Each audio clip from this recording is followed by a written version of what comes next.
I'm Mary Margaret Moore, and I have the honor to be the president of the Aging and Disability Resource Consortium of the Greater North Shore, Inc. And this morning, I welcome you to our Congressional Candidates Forum.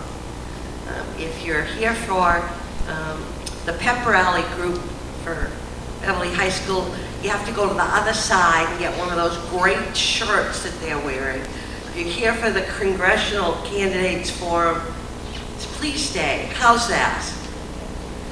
I'd like to let you know that I'll be moderating this forum with Scott Trenti, who is the Executive Director of Senior Care and the Clerk of the Aging and Disability Resource Consortium of the Greater North Shore, Inc. And why are we doing this?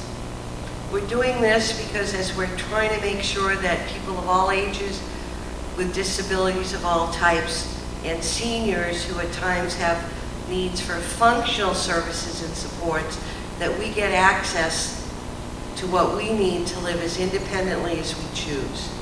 And our candidates in Congress representing us have a great deal of influence to ensure that things are done right for us.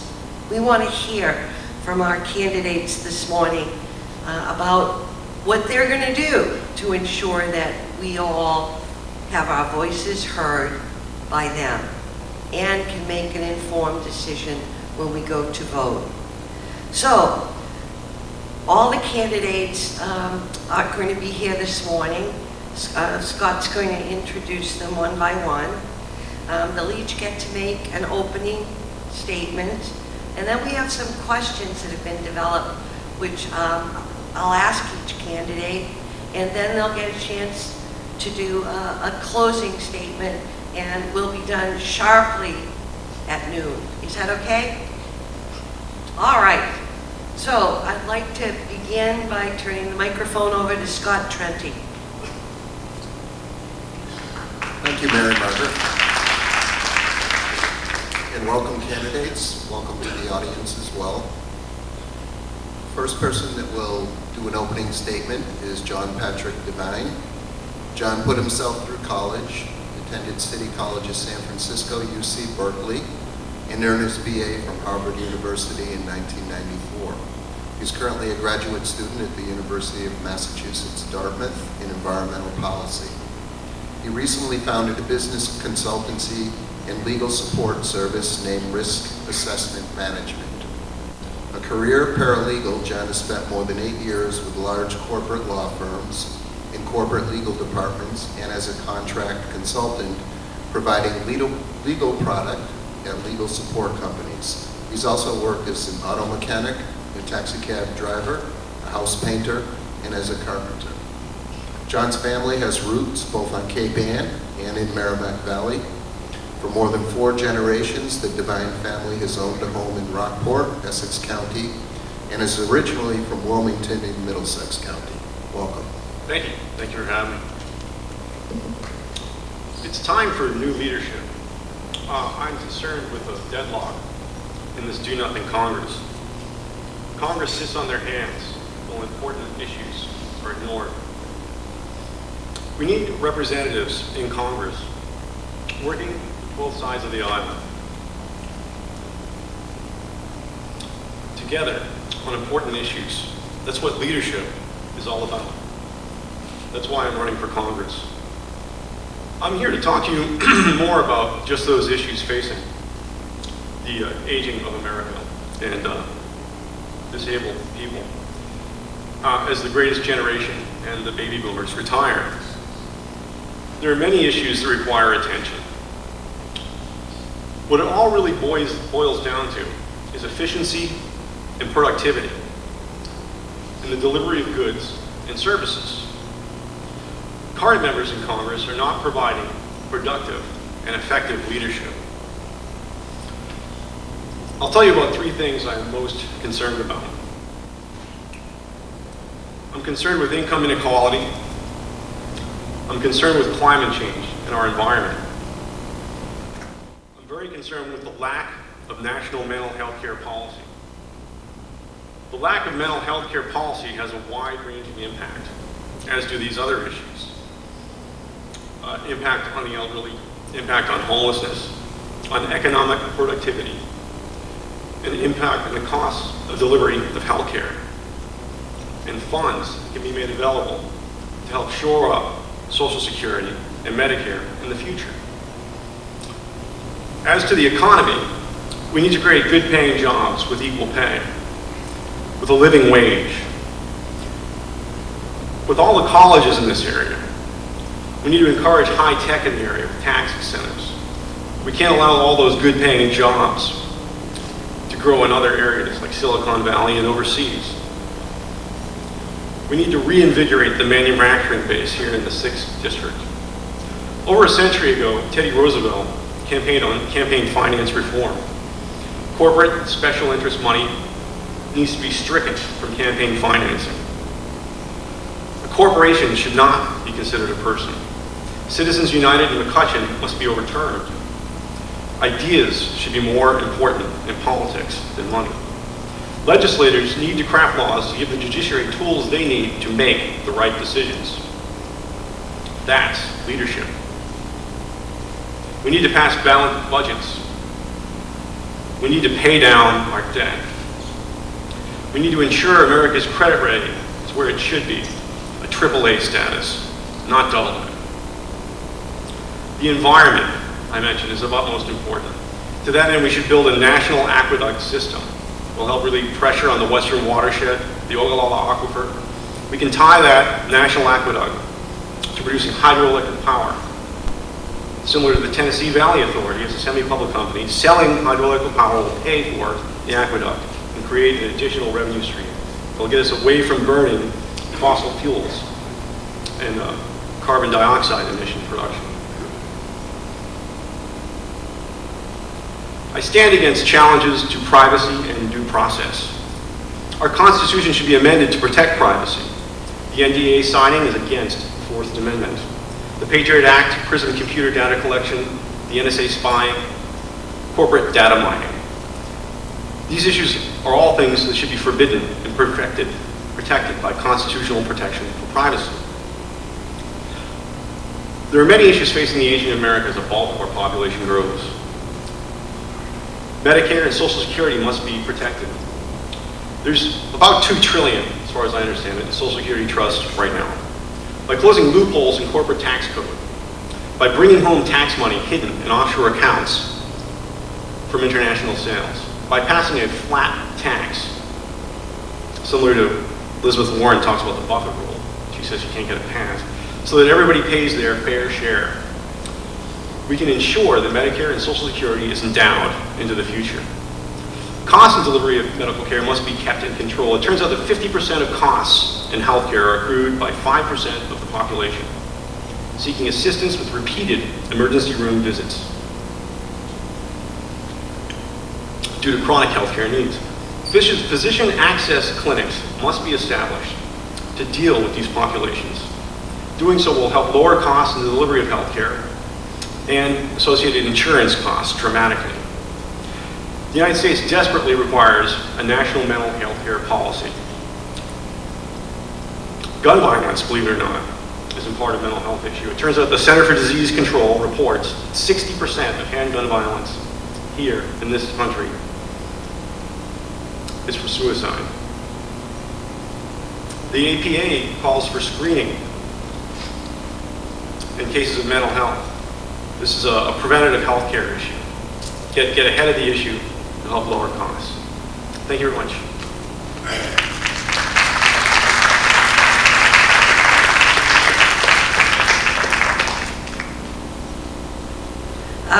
We also have Jane Militello holding up signs for you all, so she'll give you the 1 minute. So no, just for the future, so we can move forward.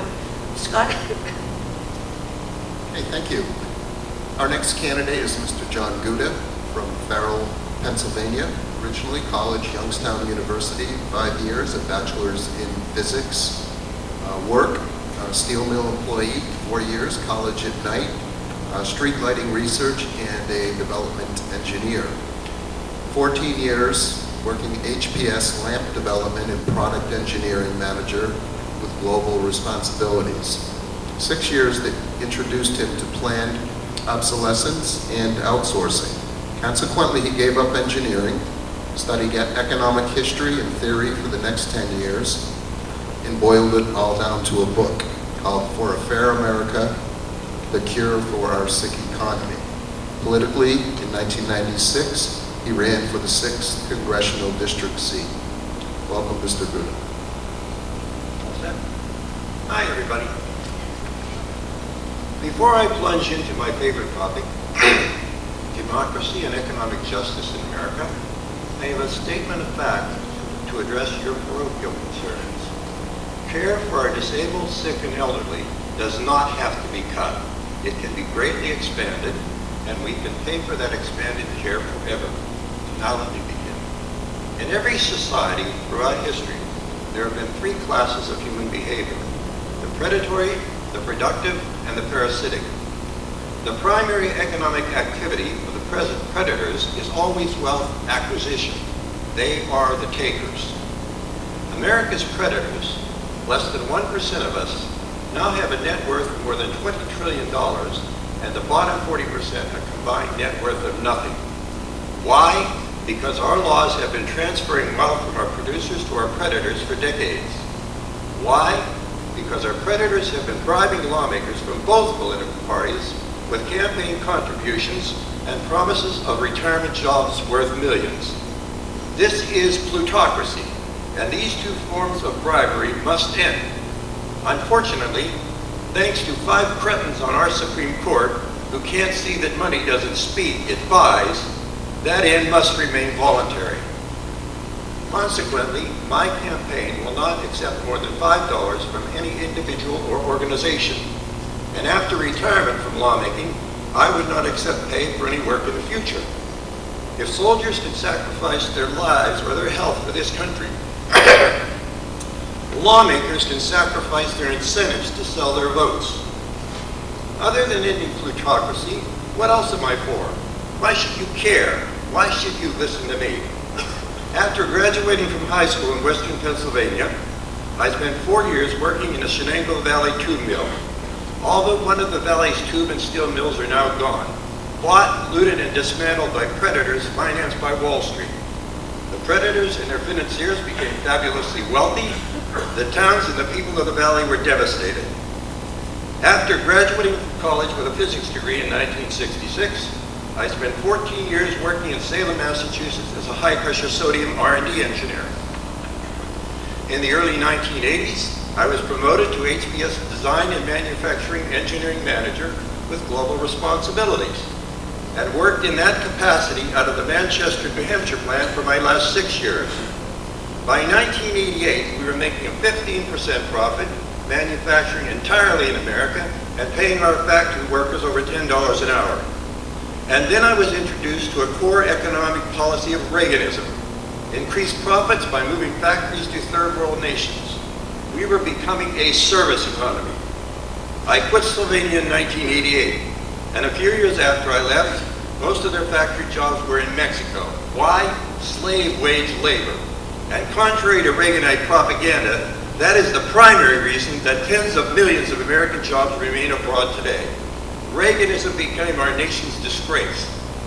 Consequently, I gave up engineering entirely, studied economic history and theory for about 10 years, and in 2011 published a book that I titled For a Fair America, The Cure for Our Sick Economy. My campaign website, a summary of that book, uses historical writings and facts to show why we must scrap the predatory money-based economic scheme that Ronald Reagan gave us and replace it with the productive labor-based policies of real capitalism prescribed by rational men, Adam Smith, Lincoln, Locke, and Jefferson among them. Those capitalist policies include the following: tariffs on products made by slave wage labor abroad and a living minimum wage at home.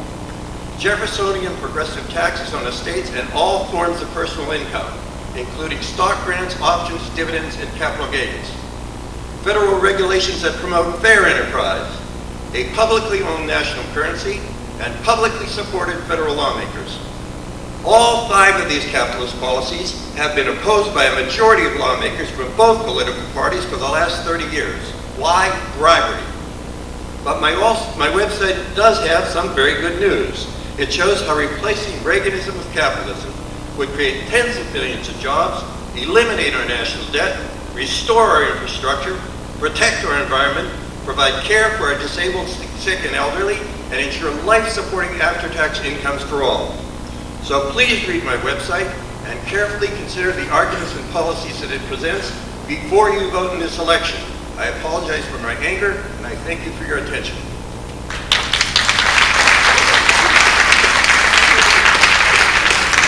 Thank you, Mr. Buda. Our next opening remark will be by Mr. Richard Tassay. Richard served as a member of the Joint Committee on Human Services and Elder Affairs during his tenure in the State Senate, where he was an advocate for individuals with disabilities and senior citizens. He was involved in passing many laws designed to strengthen our state's home care delivery network, protect seniors in public housing, and create stronger penalties to prevent financial exploitation. He also helped pass legislation to make prescription drugs more affordable. As a congressman, Richard's top priorities will be to ensure that seniors have access to housing, excellent medical care, and other needed resources. Richard holds the strong conviction that the federal government needs to keep the promises that it made to our seniors. Richard believes our seniors are the greatest generation. We owe them our gratitude and a strong social safety net to ensure that they have security in their golden years. Welcome, Mr. Tassay.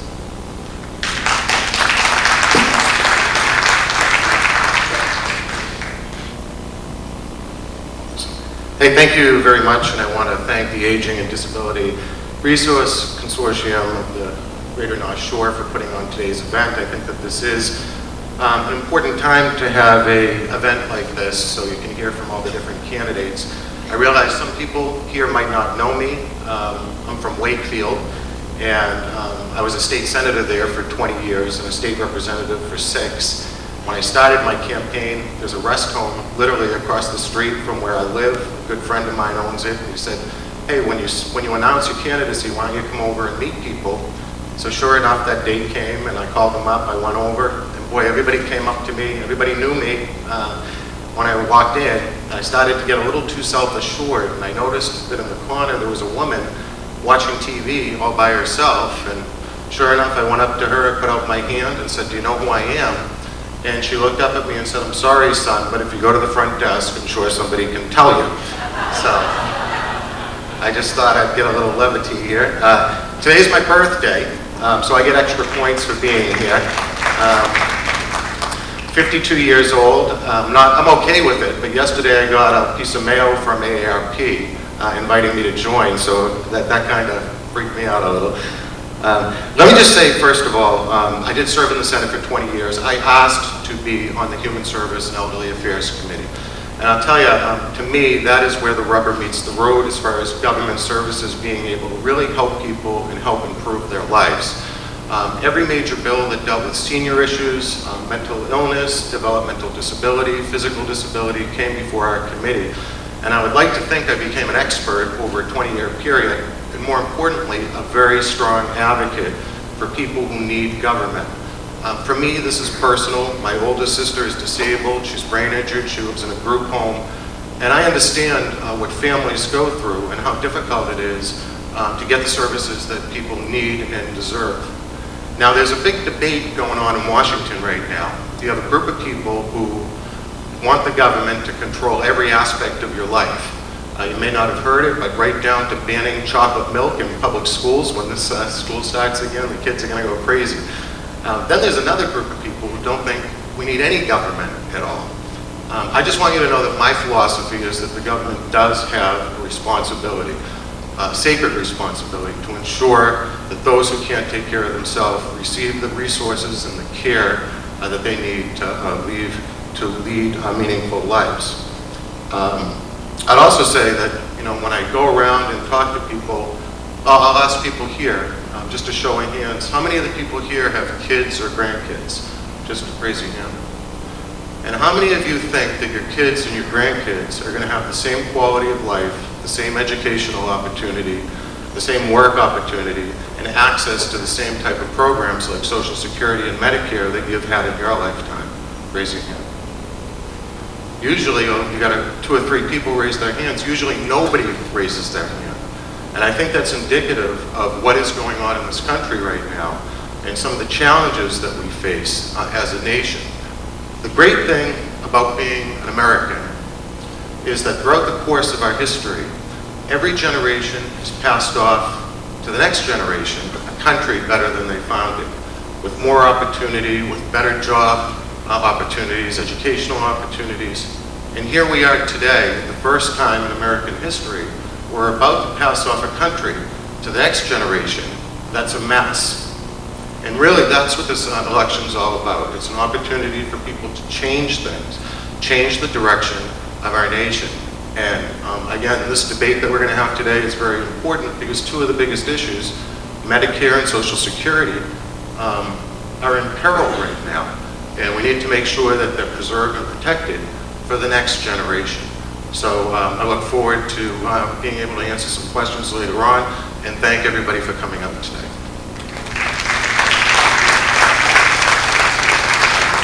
Thank you, Mr. Say. The next opening statement will be by Congressman John Tierney.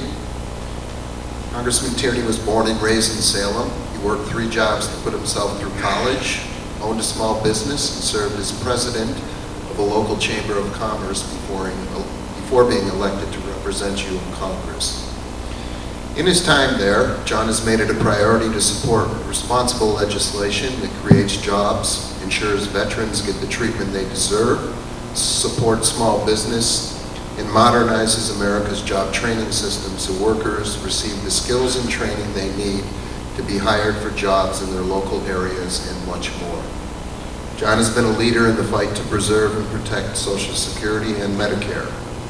He believes we must ensure that seniors have the help and support they need and have earned. Congressman Tierney's top priority is serving the people of this district. Welcome, Congressman Tierney. Thank you and good morning. Thank you, Scott. Thank you, Mary Margaret. Paul Lanzikis is out here somewhere too, I know. Thank all of you for letting me join you here this morning. While my opponents have either just told you or are about to tell you what they'll do and what support they will give if elected, there's only one person on this stage who has actually taken the votes and is on it as a clear record of protecting Social Security and Medicare. These are our shared priorities, and you can look back and see how consistent that support has been. What they claim they'll do, I've done, and done it over and over again, and I will continue to do it in the future. For instance, when the House Republicans put forward legislation that created the donut hole, we voted against that. I voted against that. You remember the donut hole is that provision that says that seniors, when they reach a certain threshold, have to pay 100% of their prescription drug costs, having no more subsidies for a significant period of time, so that Big Pharma would not have to lose any of the money that it was making. I voted against that, and I'll continue to fight on that. When I voted for legislation that would close that donut hole, Republicans voted against it. And in fact, we're closing that donut hole. It's been closed by more than half, and in a couple of years it'll be closed entirely. That'll save seniors some $1,400 per person on that. When I supported legislation that would extend the life of Medicare, some 13 years, Republicans voted against doing that. Every single House Republican voted against that bill. And they've since tried to repeal this bill 45 times. 45 times tried to open up the donut hole again, reduce the time that Medicare has for solvency, and reduce all the other benefits like free preventative exams and like being able to have a wellness exam every year. When House Republicans championed efforts to privatize Social Security in 2005, I was there with you fighting every step of the way to make sure that that didn't happen. We Democrats and people like you over this country had about 1,000 town hall meetings to raise our voice and make sure that it never happened. When House Republicans repeatedly proposed the so-called Paul Ryan budget that would voucherize Medicare and end it as we know it today, I've always voted no and will continue to do so. But elections, as we know, are about the future. So we have to look forward as what will be done, and I want to be clear. If elected, my Republican opponent's first vote would be for Mr. Boehner, John Boehner, to be the Speaker of the House once again. By doing so, he'd be reaffirming this failed and misguided agenda that would end Medicare as we know it, and that would spend their time suing the President of the United States instead of dealing with the business of the people of this country. That's not an agenda that's good for the people in this room, and it's not an agenda that's good for the people in this district. When I speak to seniors from Beverly to Bedford, from Tewksbury to Lynn, they make clear they want me to continue my work for creating opportunity for their children and their grandchildren and making sure that their retirement is secure. That's what I did when I recently worked with others to pass the bipartisan Workforce Innovation and Opportunity Act, which allows people to gain the skills they need for jobs that actually exist in their area and allows employers a way to identify and hire qualified employees to move the economy forward. That's what I did when I helped with the Higher Education Opportunity Act, which helps to make sure that we try to keep college costs down and give students more Pell Scholarships, and if they do have to take out a loan, reduces the interest rate on those loans and provides them other alternative ways to more affordably pay off for their education. That's what I did when I was voted recently for the bipartisan infrastructure bill that would allow us to have resources to fix our highways, our roads and our bridges, and also put sizable amounts of people back to work. We have much more to do. We can do a better infrastructure bill that puts more people back to work and fixes more of our problems so the next generation doesn't have to do it. We can try to make college more affordable, make sure that students have an easier way to access and afford their higher education that they need. Continue to make sure that people have the skills they need for the jobs they get, and continue to make sure that seniors have financial security in their retirement. Jobs, opportunity, strengthening and protecting Medicare and Social Security, that's what I've done. That's with your help what I'll continue to do. So thank you again for inviting me here today. I look forward to the rest of the questions and answers. Thank you. Thank you, Congressman Tierney. Our next candidate is Mr. Seth Moulton. Seth attended Marblehead Public Schools, Phillips Academy, Andover, and Harvard College. Following his college graduation, Seth joined the United States Marine Corps.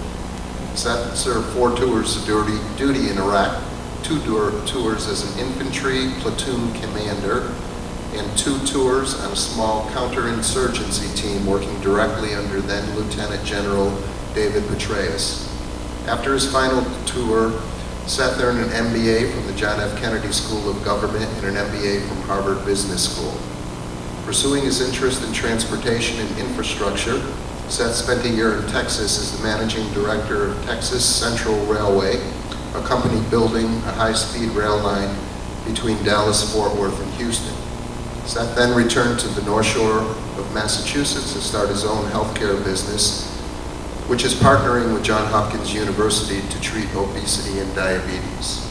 Seth lives in Salem and sits on the board of the local YMCA. Welcome, Mr. Moore.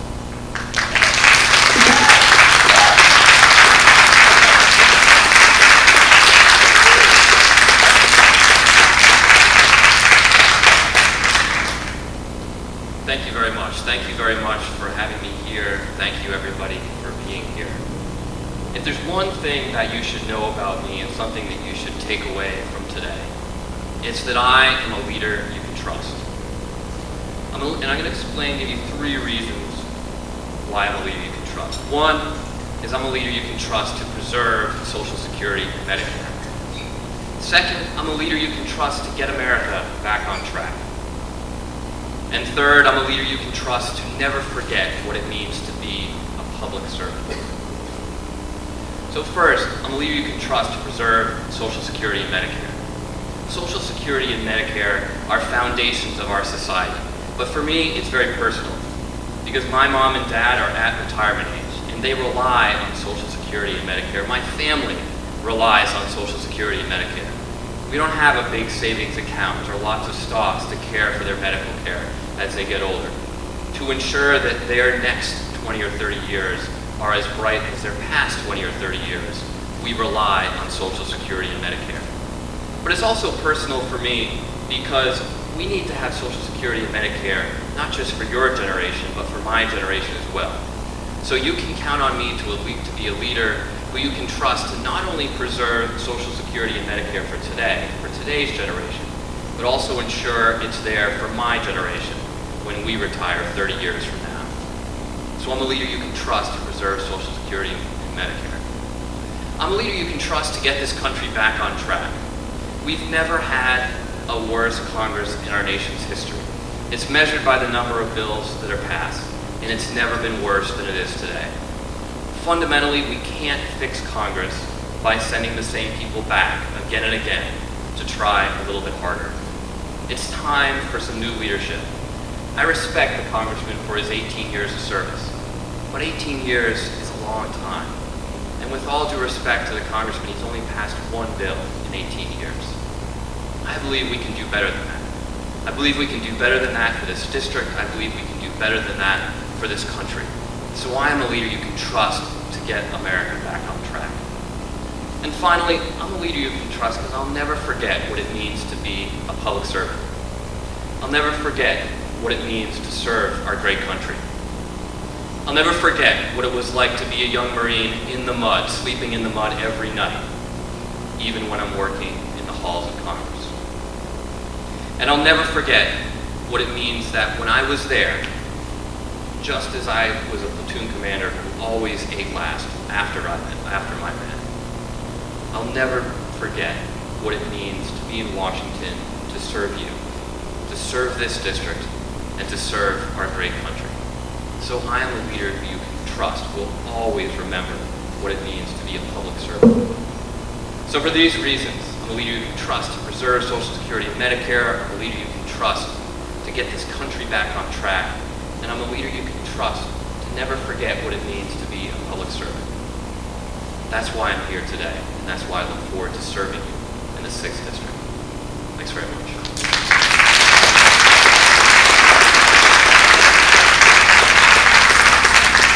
Thank you, Mr. Moulton. Our last candidate is Marissa DeFranco. Marissa DeFranco has served as chair of the Massachusetts Bar Association's Immigration Section Council, chair of the New England chapter of the American Immigration Lawyers Association, liaison to a federal government agency, and is director of American Immigration Lawyers Association National Board of Governors. Marissa has been honored as a top woman of law by Massachusetts Lawyers Weekly and received the National Legal Aid and Defenders Association's Beacon of Justice Award for her pro bono service. As alumna of Suffolk University Law School, DeFranco worked in the staff's attorney's office at the First Circuit Court of Appeals and as a victim witness advocate in the Cambridge District Court as part of Suffolk's Battered Women Clinic. She is former commissioner of the Massachusetts Commission on the Status of Women. Welcome, Ms. DeFranco.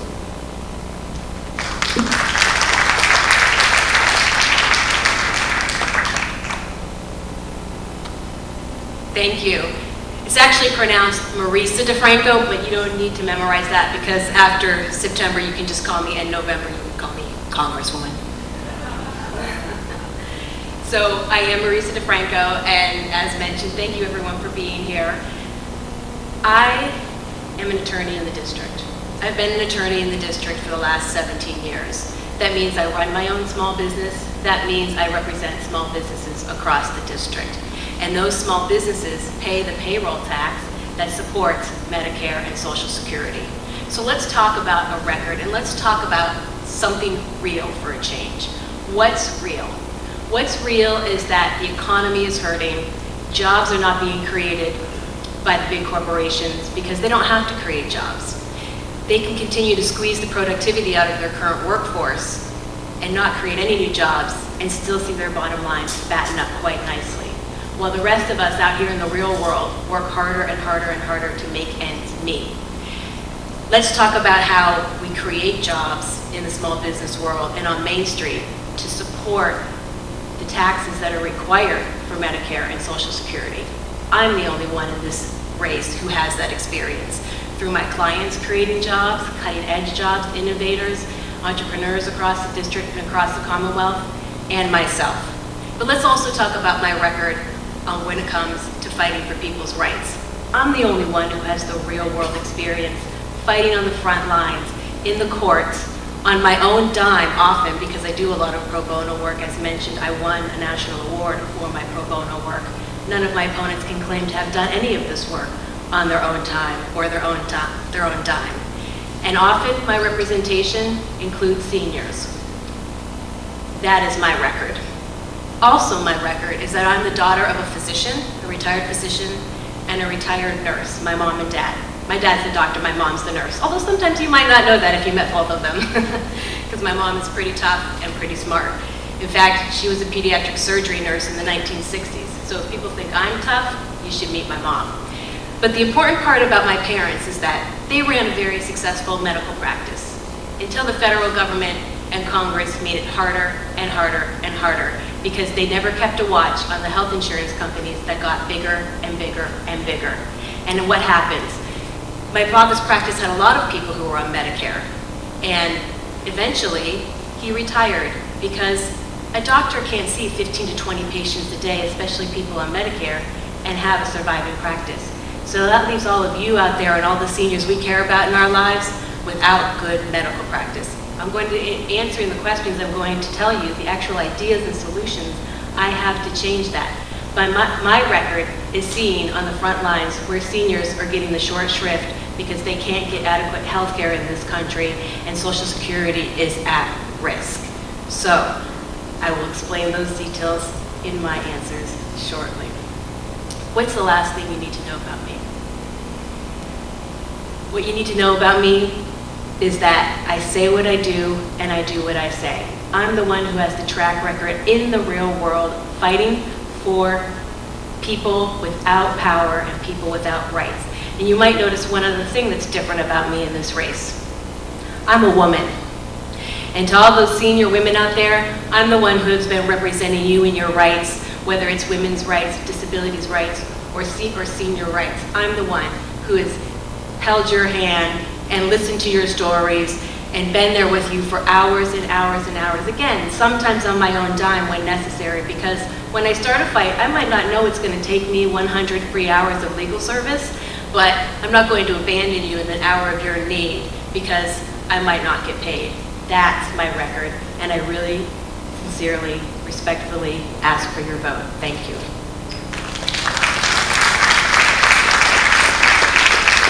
Thank you, Mr. Franco. At this point in time, we'll move to the question portion of our format, and I'll turn this over to Mary Margaret. Thank you, Scott. So these are the candidates that you're going to be voting for. Think about it. Listen to their answers. Again, why are we doing this? A group of us got together about 10, 11 years ago from North Shore Elder Services. Pauline Zikos is here representing that organization. Senior Care, Scott is representing that organization. Greater Lynn Senior Services, as well as an agency that's recently changed its name, Element Kea. You might have known it as Elder Service Plan of the North Shore. I see Bob Wakefield is here. As well as the North Shore Career Center, working with the Independent Living Center of the North Shore and KPN. We decided that people of all ages living with disabilities, with all types of disabilities, and seniors were not getting full, immediate, coordinated access to what they needed to live their lives. Here we are now, 2 years since we've incorporated, and the folks down in Congress, as you know and have seen, they decide what's going to happen to our lives and our access to housing, employment, rights, health care, and everything in between, to enforcing the ADA, Americans with Disability Act, which is coming up on its 25th anniversary. It still isn't even fully implemented. So, we have pulled together some questions, and the first one, and I'd like to start with John Patrick Devine, I'd like to ask you to speak for a 2-minute response, please, if you can. For 40 years, Medicare has been the mainstay for older adults and many adults who became disabled after being employed in providing coverage for their Medicare costs. What is your sense of the future of Medicare? What would you do to preserve it for generations to come? Thank you. Thank you. Well, it's a good question. Everyone relies on Medicare at some point, pay into Social Security, and you look forward to that entitlement when you get older. I said before in my opening statements that efficiency is one of the real problems where we can improve delivery of healthcare and lower costs for everybody. Part of that is fraud, in fact. I mentioned the APA, the American Psychiatric Association, was talking to Congress and the National Neuroscience Caucus about instituting screening, genetic screening, in terms of preventative healthcare. Preventative healthcare is shown to lower costs, and taking steps and measures and programs to help in that area will help the dollars go further. It'll also help limit fraud, actually, in certain cases. The bottom line is that money needs to be found, and in some cases you just can't pull money out of thin air. It doesn't grow on trees. So you have to make your dollars go further. I talked about how 50% of healthcare costs are accrued by 5% of the population who have chronic healthcare needs, who visit emergency rooms over and over again. If we were to establish physician access centers where pockets of people with chronic healthcare needs tend to cluster together, that'll help lower the costs for everybody. There are other measures that can be taken to help re-endow Social Security, help re-endow Medicare, and finding dollars from other areas, such as international corporate taxes that are hidden overseas. Creating more jobs creates a larger tax base, and having a larger tax base will create even more dollars to help address this area of need. Thank you. Thank you. And John Gudu, would you answer the same question, please? As I said in my opening statement, health care for our disabled, sick, and elderly should not be cut. It should be expanded. And it can be expanded because it requires only 3 things: raw materials, labor, and money. We already have the materials. We already have the labor, either homegrown or imported. And if we replace Reaganite tax and monetary policies with capitalist tax and monetary policies, we will have enough money to pay for that expanded care. Thank you. What I'd like to ask you to answer, if you wouldn't mind, Richard, to say is, for 80 years, Social Security has been a primary source of income for older adults and for adults living with disabilities. What's your sense of the future of Social Security, and what would you do to preserve it for generations to come? Well, first, I just want to go on record. I think Social Security is probably the most successful program that we ever enacted in this country. We have 50 million people who are benefiting by it right here in this congressional district. There are 141,000 people who receive Social Security benefits, 107,000 seniors who receive benefits. This really has enabled our seniors to live a very comfortable and healthy life. Sooner or later, though, we do have to recognize that we have a problem with Social Security. The President of the United States has a group of trustees that each year issue a report on the solvency and the condition of Social Security. They issued their report on July 28th, and when they issued their report, they said that there's enough money in Social Security right now to last until 2033, after which time the Social Security fund will only be able to pay out 75% of benefits. So everybody knows that we have this problem that's coming up, and the question is really how are we going to deal with it? If we address the problem sooner, it's going to be easier to fix.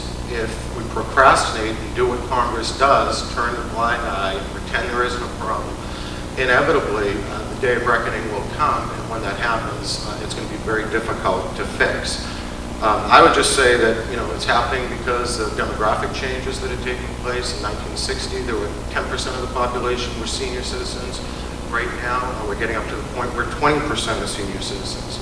And in 1945, when Social Security was first established, there were 16 workers for every recipient. Right now, there are less than 3, and that number is continuing to go down.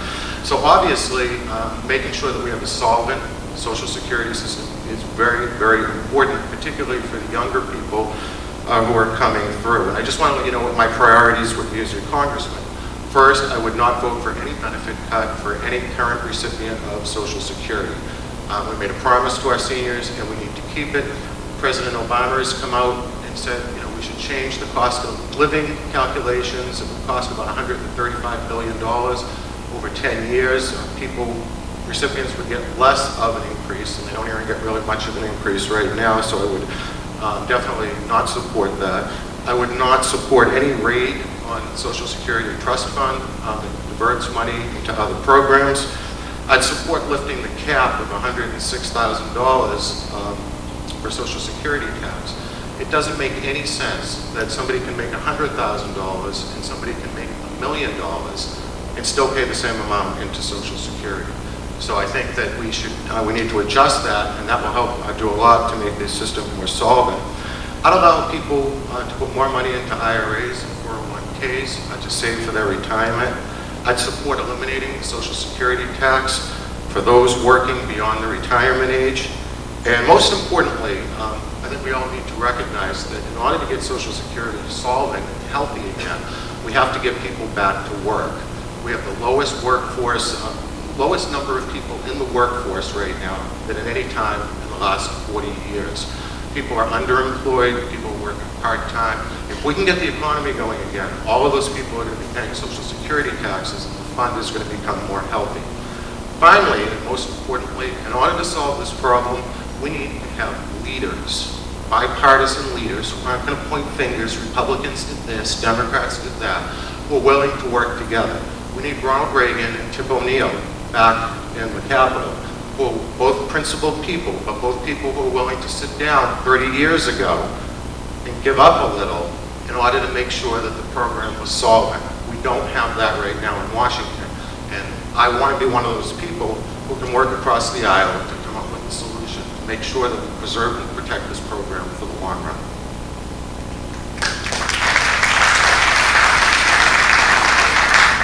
Congressman John Caney, would you answer the same question?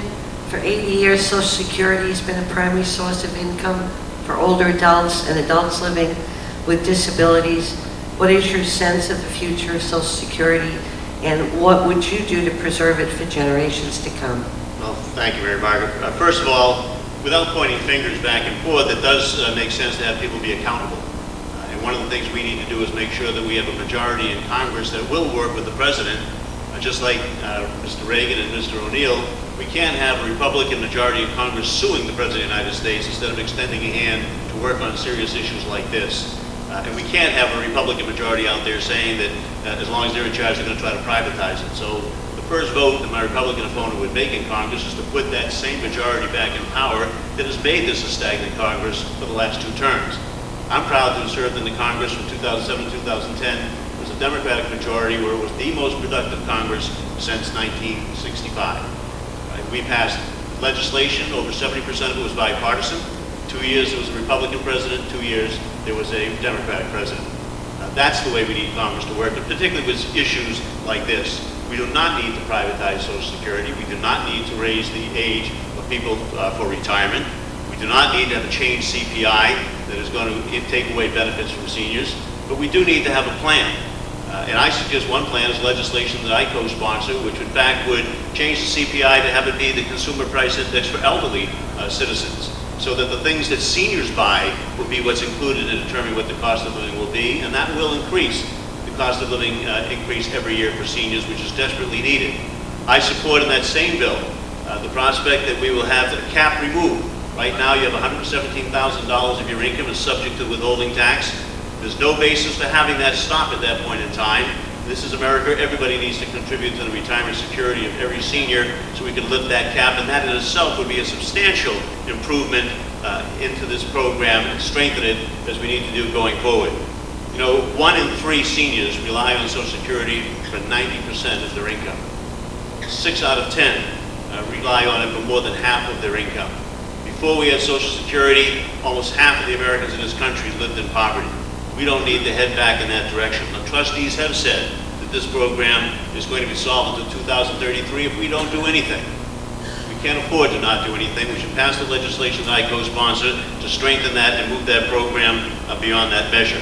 And we can do something more. We can make sure that we have a majority in Congress that really puts its money in its mouth right where it should be to support seniors, to support this as a priority, to make sure Social Security is strong, to stop suing the president, but to work with him on serious issues like this. I'll continue to do that. I've done it, as I said, in 2005, making sure we didn't privatize Social Security, stand there to extend our hand again to work with Republicans or Democrats or independents to make sure that Social Security is strong and Medicare is strong. Thank you.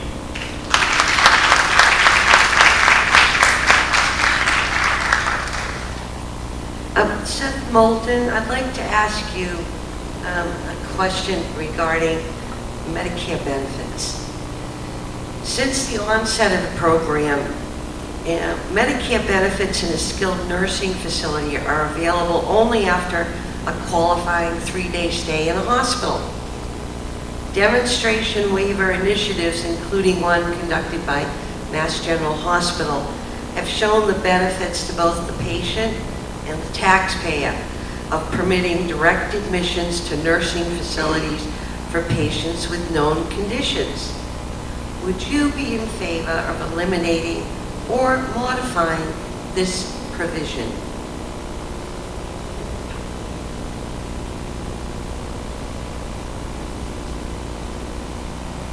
Thank you very much, Mr. Hargan.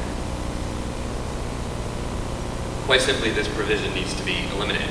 It's a great example of where the Medicare rules and bureaucracy get in the way of providing good care for our senior citizens.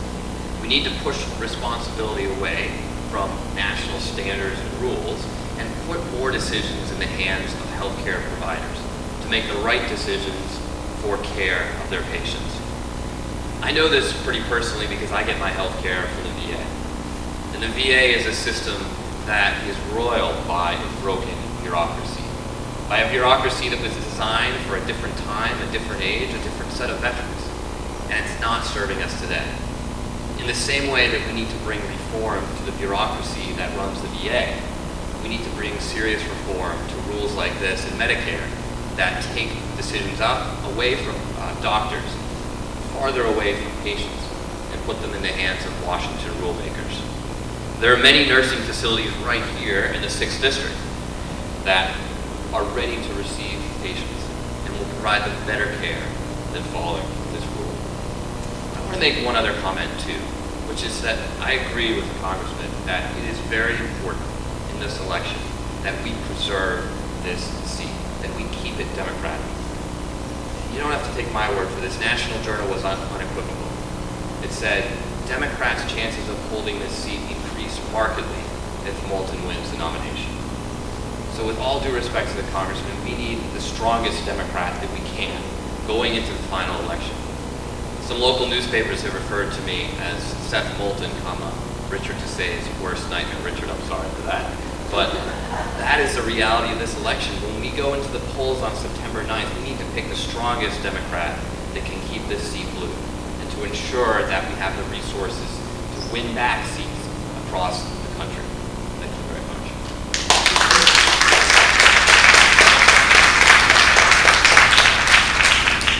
And Marisa DeFranco, would you answer the same question, please?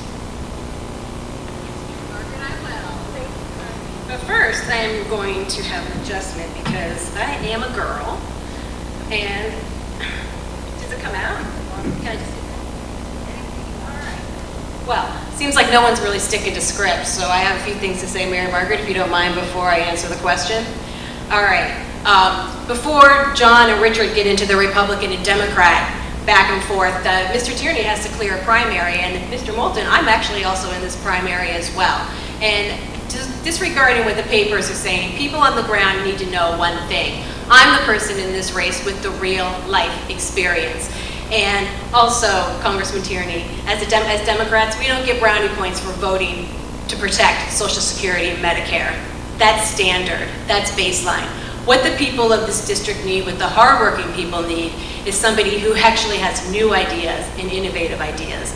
For example, on Medicare, you want to have healthcare costs come down and Medicare costs come down and Medicare available for everyone in this room and your children and grandchildren in the future, get the Department of Justice to do its job.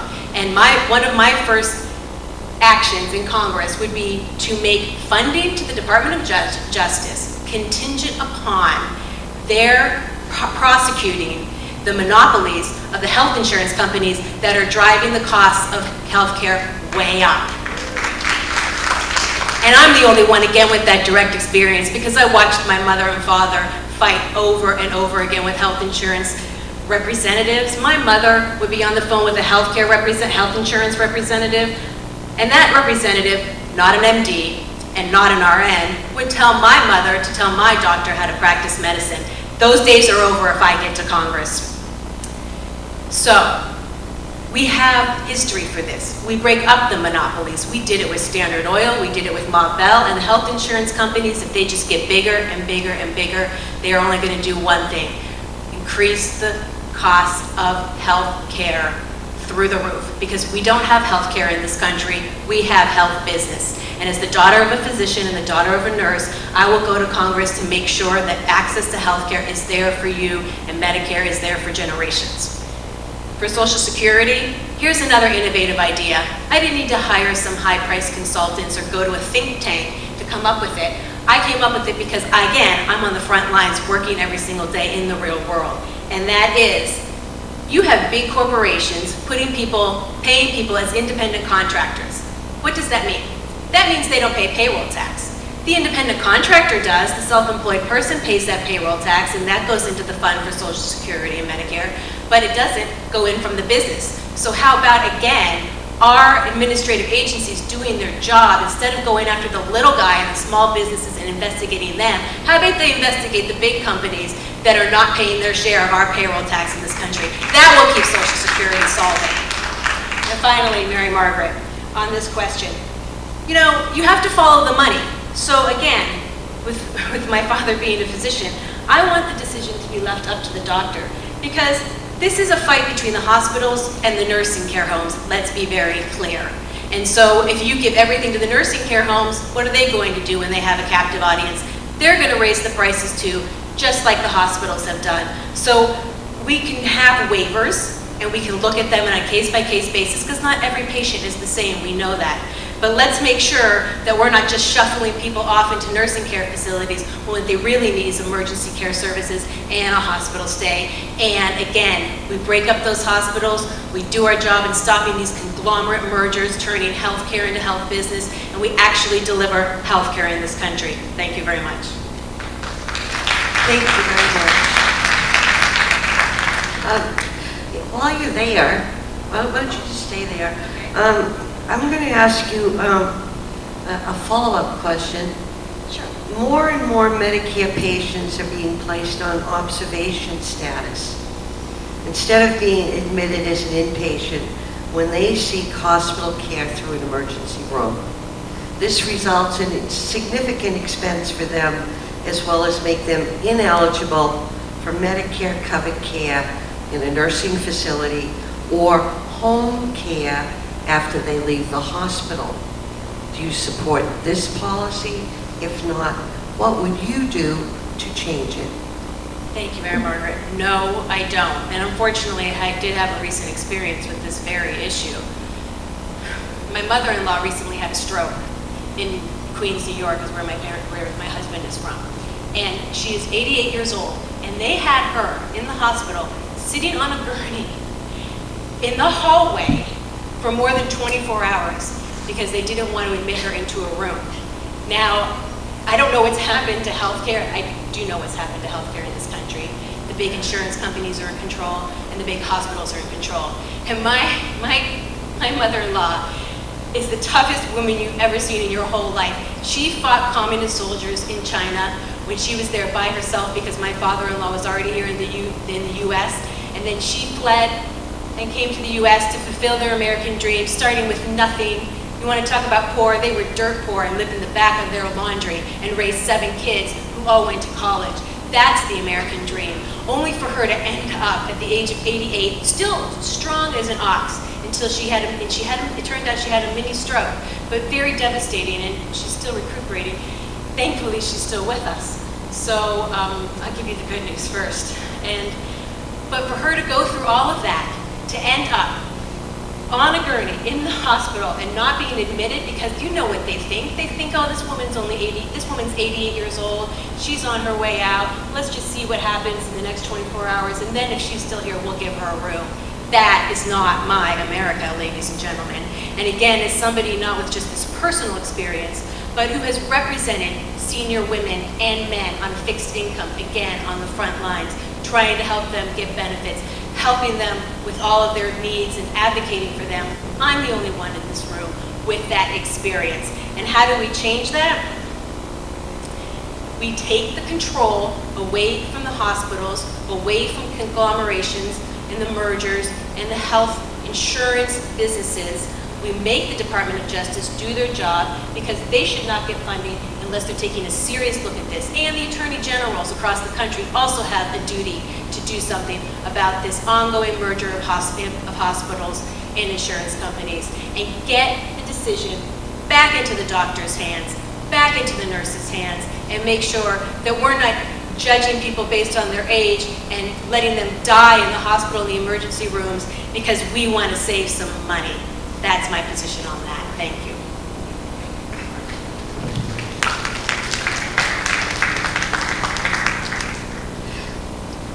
Seth Bolton, would you answer that same question?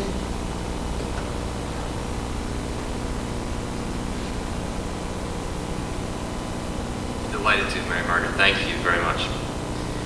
This observation period was originally put in place for a good reason. I mean, the idea was that patients could come into a hospital, and before they were formally admitted, we would see if that it was necessary.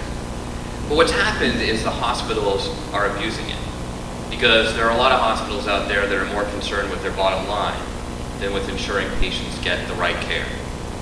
In fact, the number of people who go and are admitted in this observation status has risen 69% just over the last 5 years. There are people waiting in the hallways when they need to be in an inpatient bed getting the care that they need. Right now, you have to spend 3 midnights in the hospital. It has to be midnight, can't be 9 in the morning. It has to be midnights in the hospital to be eligible for admission to a nursing facility. And common sense dictates, and a lot of physicians know, that there are times when you have a patient who just clearly can get the best care possible by going straight to a nursing facility. That kind of decision should be in the hands of doctors, not in the hands of Washington rulemakers. I remember when my grandfather had a swollen leg one day, and he had to go to Salem Hospital. It didn't look like a big deal. I was a young kid. I didn't think much of it. But if he hadn't been admitted as an inpatient, they wouldn't have caught the fact that there was a serious infection. If he had just been waiting under observation, he probably would have lost his leg. That can't happen today. We need to make sure that doctors are making the right decisions for the patients, not based on some Washington rules.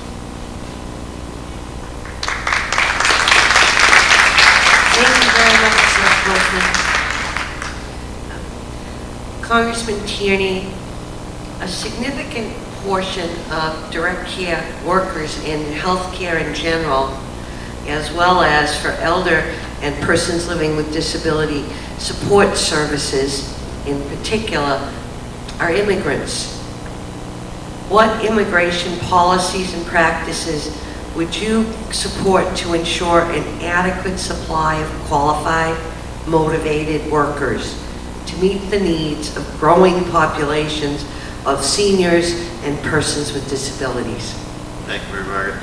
You know, recently, Secretary Thomas Perez, Secretary of Labor, was in Lynn with us on that. He was telling when he was the head of labor in Maryland, they had a unique program with their workforce investment boards where immigrants would come to this country legally and who were qualified to do substantial medical professional work, but didn't have the English language learning skills or didn't have some certification or other small aspect of skill or education that was needed, were put in a program where their community colleges and colleges cooperated with the industry and cooperated with others to make sure that those skills were revamped and put in, putting a lot of people who were working well below their potential to work at their potential, earning a decent income so that it was a win for everybody. They earned more money and got to do the more satisfying job for them, and they became tax-paying citizens at a higher rate, and also, paid money more into the community from the income they earned. The industry itself got the workforce it needed, and of course the patients got the service that they needed. So we can do more innovative programs like that, and we should always be open and alert to doing that. We also know that the direct care and support is essential, and that this is a field that really needs to have more people coming in. With respect to the immigration population, one of the things we can do is pass a comprehensive immigration law. This is waiting for the House to be debated. The Senate passed it in a bipartisan way. It is available. If the Speaker would bring it forward, I believe it would pass on a bipartisan basis.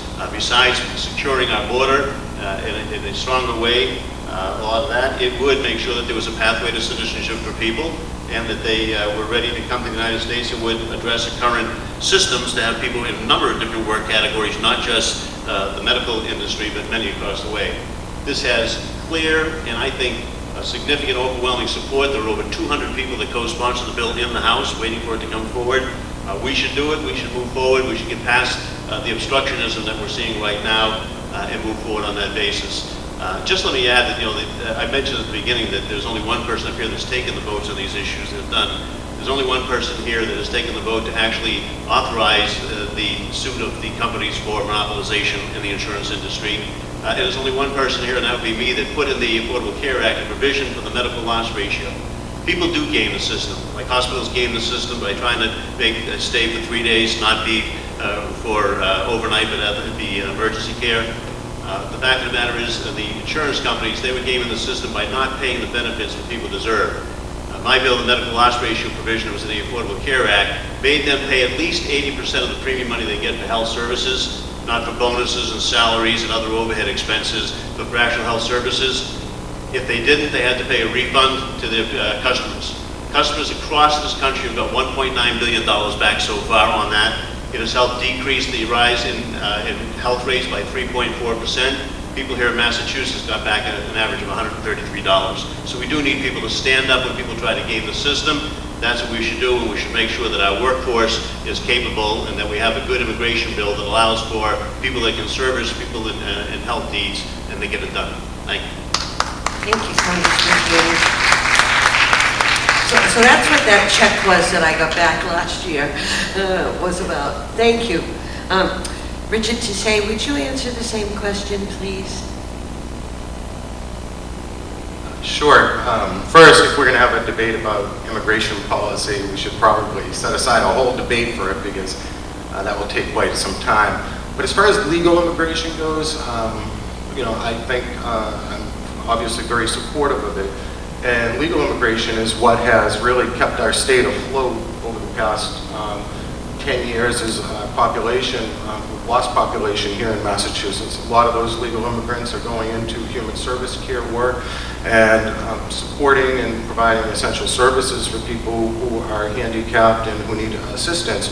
I can tell you on the state level, we have a salary reserve that Governor Weld and Governor Cellucci and governors since then have supported because a lot of these direct care workers are among the lowest paid workers in the whole system, and a lot of human service agencies have trouble retaining them. So the legislature set up a salary reserve where people under a certain threshold received cost of living increases through that account.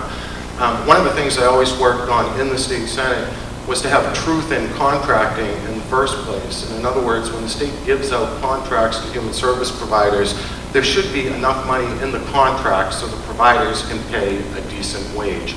And I'd like to see that continue on the state level and do whatever we can on the federal level to move forward with that. I don't know if you're going to ask me about the observational question, observational status versus admission, but it was interesting to hear both Seth and Marissa answer that, because I kind of look at it from a different perspective. And that is, yeah, there is one person who's taken these votes in the Congress, John Tierney. One of those votes was for Obamacare, and as part of Obamacare, $700 million was taken out of the Medicare system.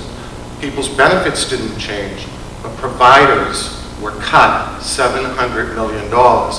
The biggest provider cut that took place was for hospitals. They were cut $250 billion over the next 10 years. And what that means is that the hospitals, the president's the president's actuary for Medicare put out a report and said that 1 out of 6 hospitals will close over the next 10 years as a result of these cuts. So what are hospitals doing? Hospitals are trying to do whatever they can to save money. So rather than admitting somebody when they come into the hospital as an inpatient, they're changing it to observation status. And the reason they do that is because the hospitals are penalized.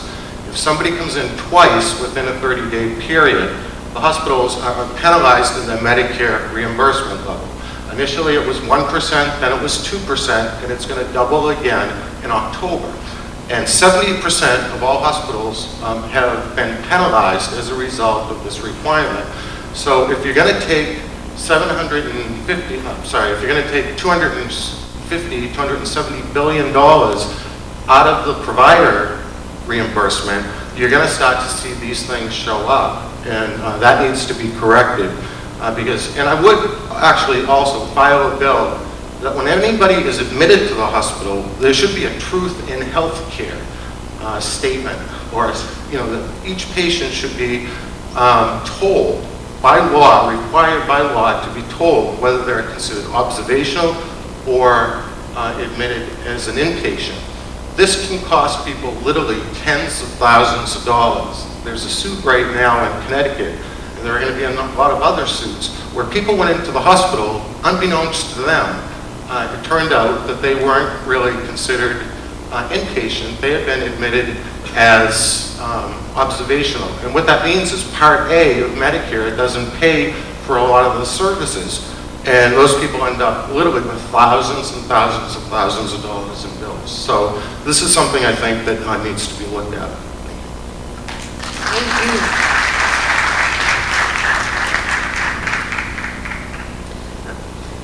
John Gouda, would you please talk about the observation status question?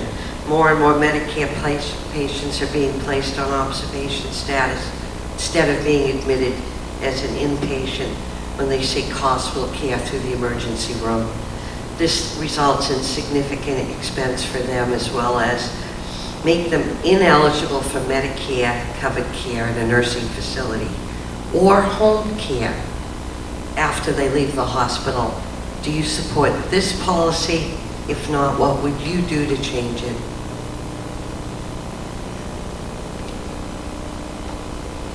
It appears that observation status has devolved into a semantic trick designed to shift the cost of emergency and long-term care to patients. I believe that the cost of both should be paid by Medicare, however we decide to describe it. Did I answer that previous question? Okay, on the Social Security. First, as in the case of Social Security, we must first enact Jeffersonian and tax policies to adequately fund non-profit public health insurance. We don't have that right now. Second, we must federally mandate a living minimum wage, at least $15 an hour today, for adult workers. This should attract enough American workers to provide basic health care. If it doesn't, we should offer that same living wage to immigrants. Why a living wage? Adam Smith, the founding father of capitalism, answered, "A man must always live by his work, and his wages must be at least sufficient to maintain him. They must, even upon most occasions, be somewhat more. Otherwise, it would be impossible for him to bring up a family." This applies to all Americans working in this country, and it applies to any person we bring into this country to work for us. As Lincoln said, he who would be no slave must consent to have no slave. Thank you very much.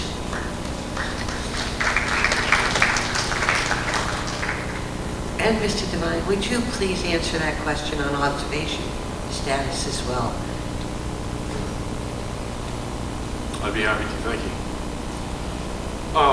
Well, Medicare was put in place for a reason. Healthcare is very costly. I agree with most of the statements made by everyone you've heard from today. My grandfather was a physician. He had a family practice, he was a medical doctor out in Woodburn. My mother's a nurse oncologist, had a graduate degree in oncology. She did a lot of per diem,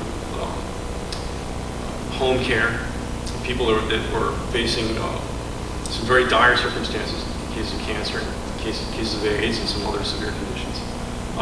My grandmother and one of my aunts, both nurses. So I have some understanding of what goes on in healthcare. And the observational status is just a bad policy.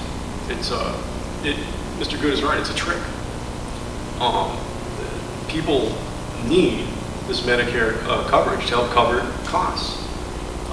Quite simply, I agree with Mr. Mull. Physicians, people in healthcare, they need the tools to do their job. You can't have a bureaucracy in place where bureaucrats are making decisions for physicians. They're just not going to be able to get the job done in the best manner possible. People are not going to receive the care that they need when they need it. That's what healthcare is for. That's what the hospitals are there for, to meet people's needs. It just doesn't make any sense, this policy. It needs to be eliminated. I don't know how else to define the issue.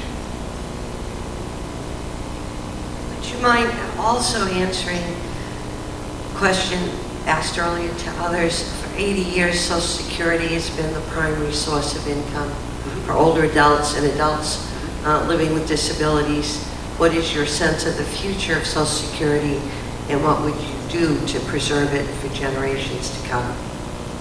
Well, the Social Security is one of the best and most effective programs that's been put in place here in this country. Social welfare programs in general, they make up the biggest part of our economy. They're essential to people when they reach retirement age. It needs to be shored up. Our dollars need to be going further. We need to cut down on fraud, but we need to extend those benefits and make sure that we deal with the problem today, re-endowing the program if necessary. But I know when I get older, I'll be paying into a system for 40, nearly 50 years. By the time we get to the year 2033, I'm going to need Social Security. So it's an issue that's important to me, to all the people in my family of my age, and all my peers. It's a no-brainer. It needs to be shored up. And we need to make delivery of certain services more efficient, as I said before. And we need to generate more tax dollars and close loopholes so that someone who is making $500,000, $1 million, $5 million is paying the same rate as someone who's making $50,000, $65,000, and take that money and apply it where it's needed to Social Security. Thank you very much. And Mr. John Maguda, would you answer that same question? I know you talked briefly about Social Security, but what do you see as your sense of the future for Social Security, and how would you preserve it for generations to come, for seniors and adults living with disability? Order of everything. Now let's see, which question was that now? Over there, number 2. Oh, Social Security. Like healthcare, Social Security can be expanded and financed through capitalist monetary policies forever. Money's the only thing we lack. We have the labor, we have everything else. It's not a problem. What was the other? What's your sense of the future, and what would you do to preserve it for generations to come? And what question number was that? 2. It's 2 again. That was the one you just,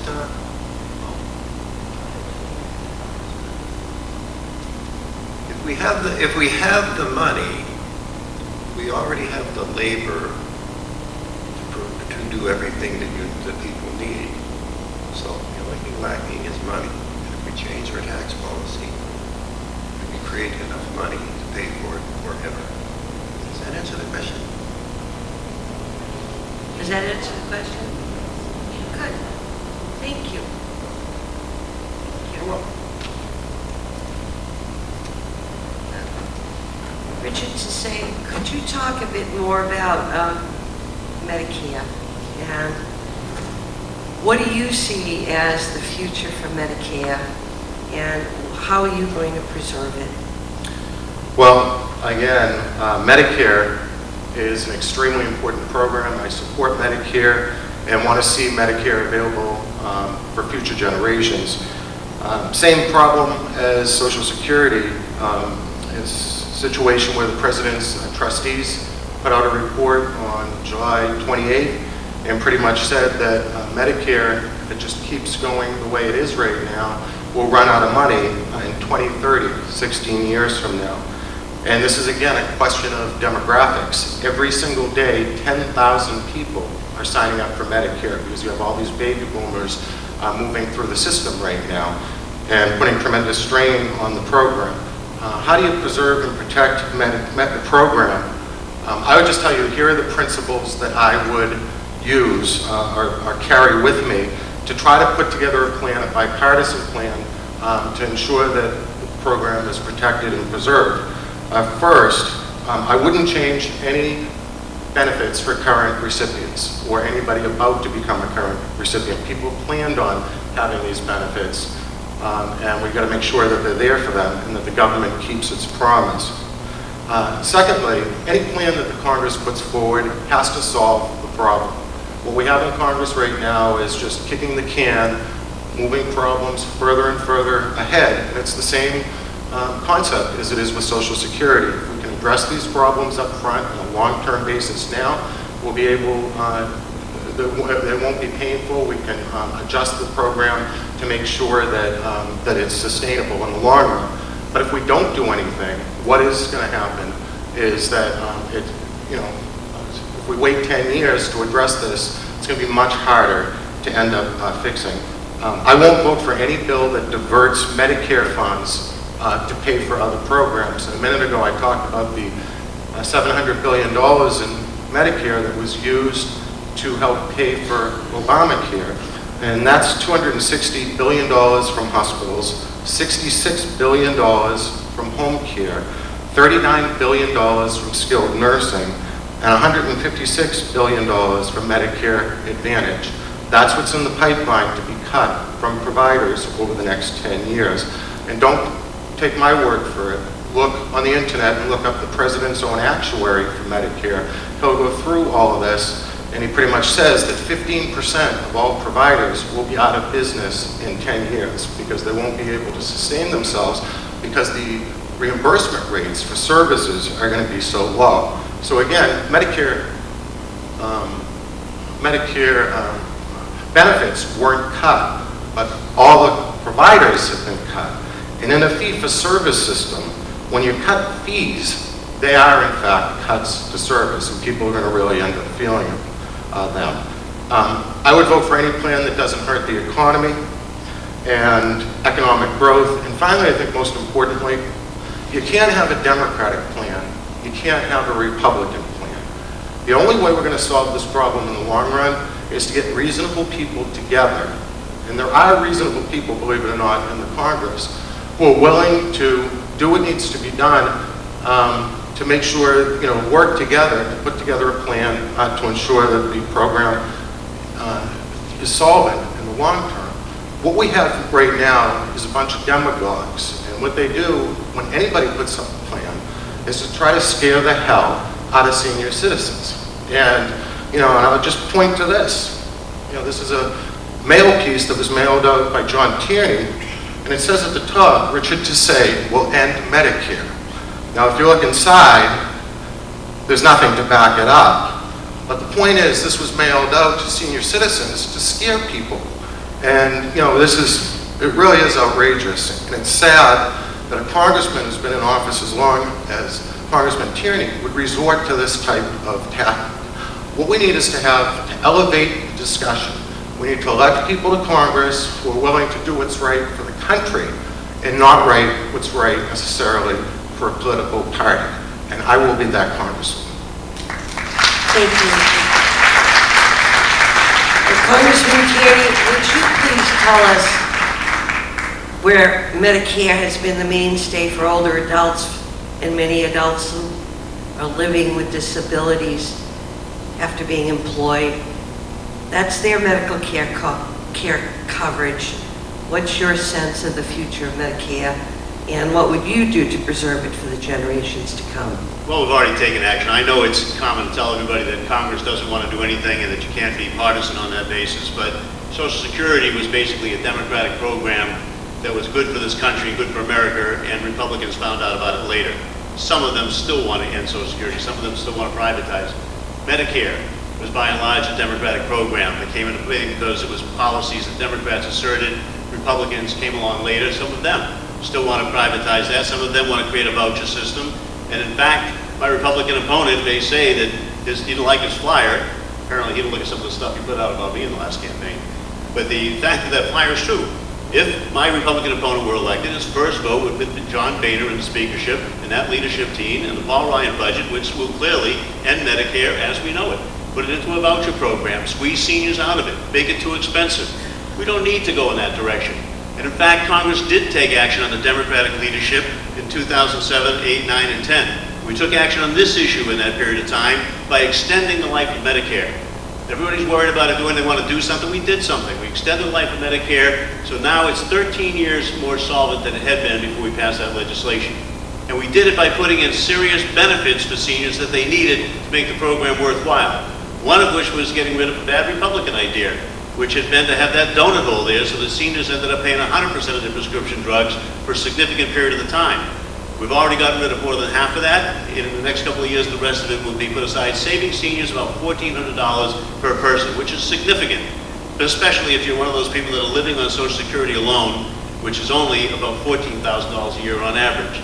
So we've worked on that. We put in preventative plans with no copay and no deductible, so that you can take a mammogram or a colonoscopy or others and find out, and we save money in the long end because people finding out about those situations end up getting treated earlier and saving money on health costs down the line.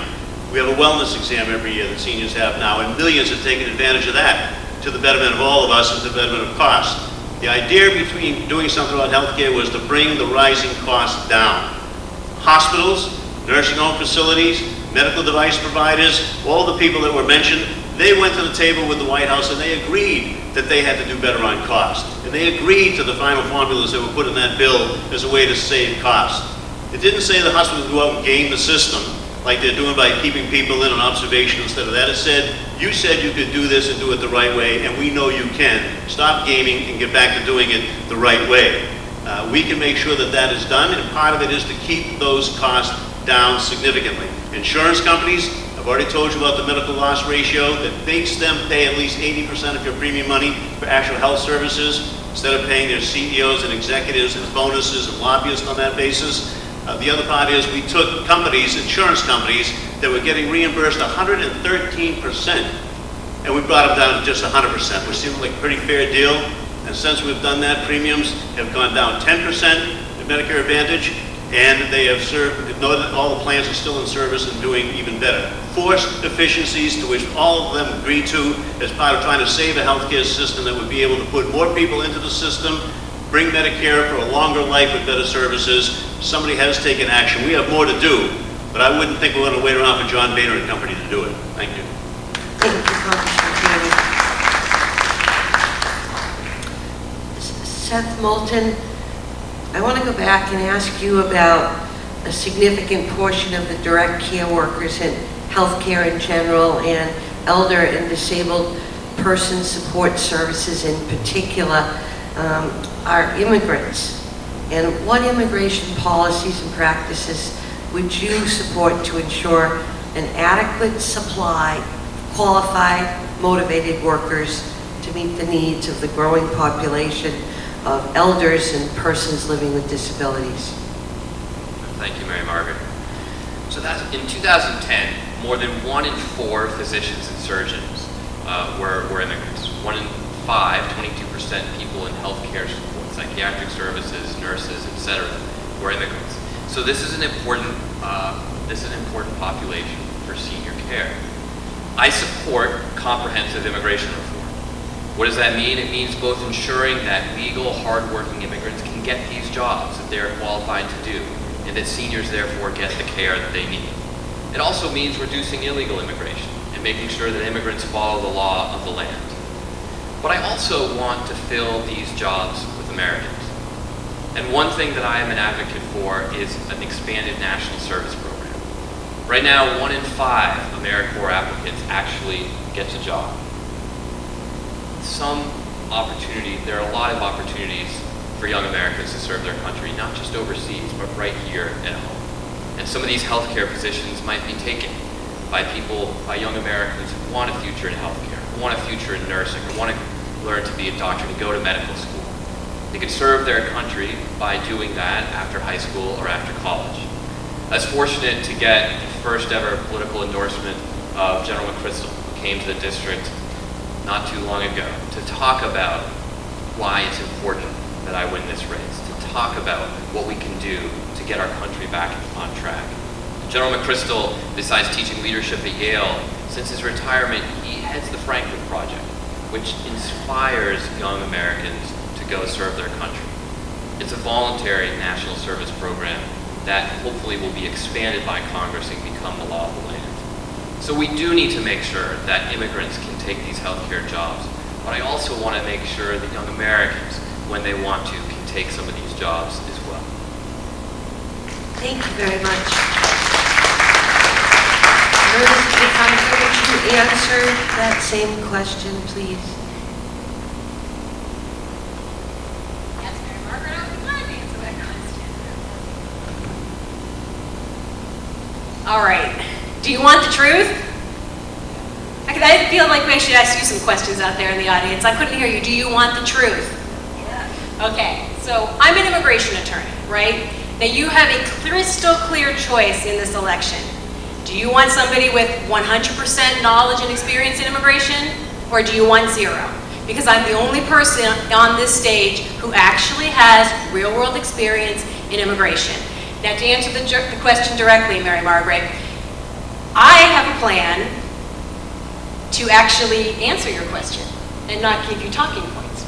So direct care workers, we can't get them in this country because there is no system for supported immigration for people without bachelor's degrees. They're essential workers, but we have a 0 path to that career because all our immigration system recognizes right now for legal immigration is the professional occupations. So number 1, we're going to create an essential worker visa, and it's going to be similar to the current professional visas. It's going to have to be employer sponsored. It's going to have to test the job market, so we make sure that we're not cutting Americans out of the careers. So you always have to put the protection of American jobs first. But a lot of Americans don't fill these jobs. That's why we need immigrants. That's why the direct care workers are in this field, and that's why Mary Margaret asked the question. So we need an actual person with actual experience in writing federal legislation, and by the way, knowing how that federal law is so bad right now and doesn't help anything to keep our borders secure, doesn't help anything to help our economy grow, and crushes innovation and crushes creativity across the board for small businesses in Main Street. So I will create that path. But here's the other thing. The Comprehensive Immigration Bill, otherwise known as the Gang of 8 bill, that is a quintessential example of how corporate Democrats and corporate Republicans are colluding together to pass an immigration reform bill that does nothing for small businesses, that doesn't help the immigrants, barely legalizes 25% of the undocumented population, so it leaves us right back where we're started and gives all of the visas to the big corporations at top, which is what the problem is now. It doesn't help my small businesses create jobs on Main Street, so that is a complete corporate giveaway. And it might surprise you as an immigration attorney that I am against that Gang of Eight bill, but if you actually know the details of it and that it is a corporate giveaway, you'll be 100% behind me, because the other thing about that corporate bill that I take personal issue with is that it allows immigrants to legalize if they have 2 criminal misdemeanors on their record. And I am not okay with that. If we're going to allow you to legalize and get a green card in this country, you better have a crystal clear criminal background. Because my grandparents came from Sicily, they had 0 crimes. My in-laws came from China, as I mentioned, 0 crimes. And if you think a misdemeanor is just a misdemeanor, well, hey, number one, I take any criminal conviction seriously. But in some states, domestic violence is categorized as a criminal misdemeanor. And I have not spent the last 17 years of my legal career defending women, senior women, women across the board, and men against domestic violence abuse in the courts, in their homes, and everywhere else I have been at personal risk to see a corporate-driven giveaway immigration bill allowing immigrants to legalize if they have a criminal conviction for domestic violence. So if you really want somebody who knows immigration, who has a plan to provide these direct care workers and will protect the rights of Americans, protect the rights of small businesses, and help the immigrants who are here to do good work, then I am your candidate. Thank you very much. Why don't you stay right there, if you would please. Would you take 2 minutes and give us your closing statement? And thank you. You're welcome, Mary Margaret. I certainly will. Okay, so do you want a congresswoman? Do you want to see somebody go to Congress to actually represent you, the hardworking people of the 6th District, not with just with talking points? Because look, let's be real. As Democrats in this primary, we are similarly going to have the same votes across the board. But you don't get, like I said before, you don't get bonus points for voting and supporting clear Democratic policies. You know what I say about that? I say that's like men who brag about being faithful to their wives. It's baseline. So we need a Democrat who actually has been working their heart out, actually representing people, representing women, representing seniors, representing people with disability rights. As I mentioned before, as Mary Margaret mentioned, the panel mentioned, I won a national award for my pro bono service, and that award is very special to me because I was only one of 32 firms across the country to win that award. But it's even more important than that, that my work was recognized for 2 reasons. Number one, because the other 30 firms that won that award, they were big firms. Big firms do a lot of pro bono work because they can fold it into their bottom line. And an attorney who works for a big firm gets paid their 6-figure salary while they're doing their pro bono work. So it's really not for free. I was only one of 2 solo practitioners to win that award. And it was for over 400 hours of free legal service in a period of 15 months. So it's great that I won that award, but what's even more great is that the person I represented, the people I represented, an LGBT asylum case from Uganda, that gay-hating country that kills people just for being gay, I won that case. So my client did not have to go back and face torture and death.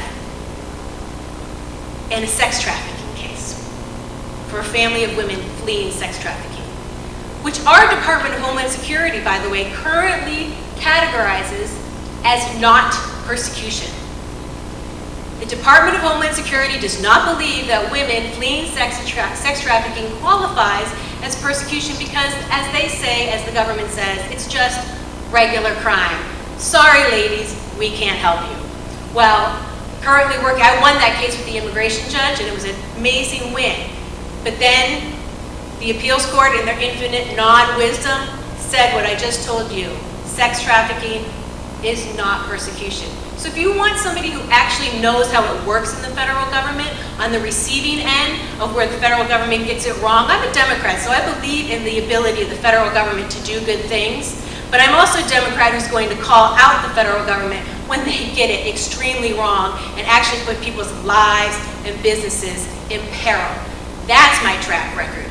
And the other most important thing you need to know about me is that I am the only person on the stage who is a clean money candidate. What does that mean? That means I am taking zero money from PACs, zero bundled money from big firms like Goldman Sachs and financial firms and big law firms. Every single one of my donors is an individual not connected to a big bundled parcel of money from K Street or Wall Street or a PAC. And if you seriously want to change Washington, you will vote for me and support somebody who is beholden to no one except for you, the voters. Because if you keep sending the same crop of Congress people again and again who have this big money fight, I have $1 million, no, I have $1 million, elect me because I have $1 million and I have the biggest bank account. Thank you. Well, picking a candidate based on money is like picking a boyfriend based on the fancy car he drives. It is a really dumb idea. I appreciate your support and I respectfully ask for your vote. Thank you. Thank you. Seth Moulton, could you do your two-minute closing, please? Thank you. Thank you, Mary Margaret. For my concluding remarks, I want to come back to where I began, which is that I want you to know that I am a leader you can trust. And there are three things that I want you to remember about that. First, I'm a leader you can trust because I will fight to preserve Social Security and Medicare. Second, I'm a leader you can trust because I will work to get Washington back on track.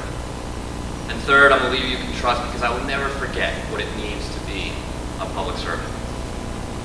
We need to fight to preserve Social Security and Medicare because it's a promise between generations that many of you are counting on, that my parents are counting on, that my family is counting on.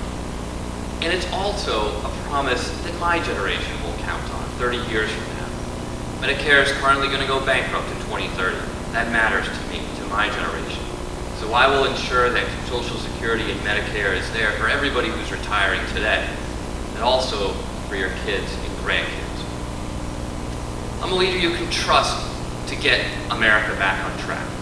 We have the least effective Congress in our nation's history today, and we simply can't fix that by sending the same people back again and again. With all due respect to the Congressman and his 18 years of service, it's time for a change. It's time to do more than one bill in 18 years. It's time for some new leadership, some fresh ideas, a new approach. I'm a leader you can trust to get Washington back on track. And finally, I'm a leader you can trust because I'll never forget what it means to be a public servant. I'll never forget that when I go to Washington, I'm there to serve you in this great country. I'll never forget what it was like to sleep in the mud every night as a young Marine. I'll never forget what it's like to be on the bottom.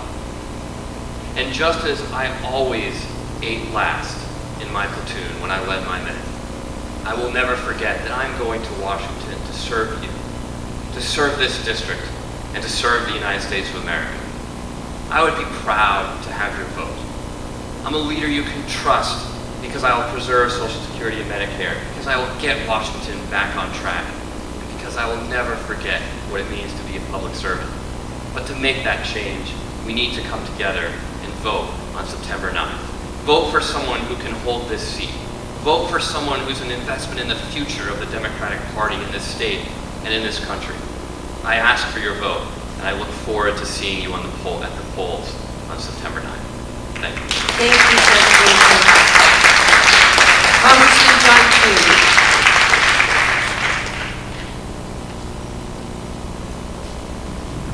Thank you, Mary Margaret, and thank you, Scott and Paul and all the others for having this forum today, my fellow candidates as well. Look, this is a debate about, ostensibly for disability and seniors and issues like that, and it's broadened out to a lot more, and I'm glad for that. You all know me well. I've been in Congress for 18 years, and I've been fighting for the things that are important to our families and important to you. Standing up for our students to make sure that they have a way to afford and access college, making sure that we have good education from K to 12, and now looking to fight to have education for pre-Ks. All the experts tell us is necessary, working toward doing that. Making sure that people have a job. We're the ones, Democrats primarily, but Congress finally, they got a transportation bill passed. We need to do more. We need to make sure we have investments in research and science and development. We need to make sure that our infrastructure is sound. We need to make sure that people get decent jobs. We need to make sure that tax breaks don't go to companies for taking jobs overseas, but for bringing jobs home and making it in America. Those are all things that we can do. I'm proud to have been in a majority, 2007 to 2010, that was the most productive Congress since 1965. Congress can and does do things when it has the right leadership on that. And although even in the minority we managed to get bills passed, like the Workforce Investment Opportunity Act, like the Green Jobs Act we did, the Higher Education Opportunity Act we've done in other times, we can get things done if we have the right leadership. And when my Republican opponent says, oh, Congress is broken, he wants you to throw the baby out with the bathwater. The fact of the matter is, as we all know, Congress in the House of Representatives is a majority institution. If you have 50% plus one vote, you decide what goes to the floor, you decide what amendments are allowed. When Democrats had that majority, we passed energy bills, education bills, health care bills, strengthened Medicare, increased its lifetime, made sure we had research and development, and we're the ones that got us out of this recession, stopped us from going into depression, and have now had a job creation record for 54 straight months moving this country forward. Those are the things that we need people fighting for, regular people. You know, I came up, worked my way through college, got a job working with the community, was a lawyer for a lot of years, did pro bono work that I didn't brag about. But I made sure that I was always working for families, regular families. And I continue to do that. I know what it is to pay your own way to college, and I think people want that opportunity. But the fact of the matter is, it means the state has to pony up and keep investing in education. The federal government has to find ways to lower the cost of loans for students and increase the benefit of Pell Grants and make colleges lower their costs and their fees. All these are things that I've fought for every year that I've been in Congress, with success in most cases, and we know we have a lot more to do. I'm asking you to send me back to Congress to keep fighting that fight that I've always fought for you, and to make sure that on September 9th and November 4th, please vote for me. We know we continue to have a fighter for regular people and regular families. Thank you. Thank you, Congressman Keane. Richard, to say? Well, thank you very much. I started off by saying that the country is in a lot of trouble. And I do think that the main problem in Washington, D.C. right now is that you have people who are, you have Democrats who vote 99% of the time with the leadership. You have Republicans who vote 99% of the time with the leadership. They love their party more than they love the country. And the only promise that I'll make during the course of this campaign is I'll do what I did when I was in the state Senate. And that is always put the people in the country first. I took 10,000 votes when I was in the legislature. I have a voting record. Look it up. I have, a tremendous, I think, record of accomplishment when it comes to human service issues, as I mentioned earlier. Look up my record. When Mitt Romney was governor, I voted with him 50% of the time. I voted against him 50% of the time. A lot of times I looked him right in the eye and I said no. And the reason I did that is because, again, I always said to myself, what's the best thing for the state and what's the best people for the thing in my district? I'll go to Washington. Anybody can say they'll be a leader and that you can trust them. But then they get down there and the same thing happens. They automatically go into both camps. I won't do that. I think I have a demonstrated record of independence and trying to do the right thing for the people who represent me. And I would just say this, John is a great person at creating boogeymen, and pretty much playing a game of guilt by association. And I would just say to you, Congressman, you're the last person who should be playing a game of guilt by association. I'll do what's right for the people of this district. I won't be afraid to stand up. We have a mess right now down in Washington, $17 trillion in debt. Every kid who's born today owes $53,000 towards that debt. Are we going to have Medicare? Are we going to have Social Security? The economy isn't creating the type of jobs that people need to live, work, and raise a family down here. And the one thing we know is that most people around the country can't do anything about it at all. This district is one of 15 districts in the entire country that nobody knows what the outcome of the election is going to be. So I would hope that the people of this district pay attention, really research the candidates, and this November send a message to Washington, that we've had enough and we need to change the direction of this country, and we need to elect people who aren't afraid to work together and get things done for the country as opposed to their political party. It was Albert Einstein who said, the definition of insanity is to do the same thing over and over and over again and expect a different result. We have an opportunity here in this district to begin to change the direction of this country, and I hope people will take it. Thank you very much. Thank you. John Buda, would you give your closing remarks?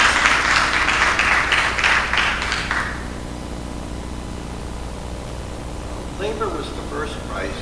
The original purchase money was paid for all things. Adam Smith said that in economics under capital.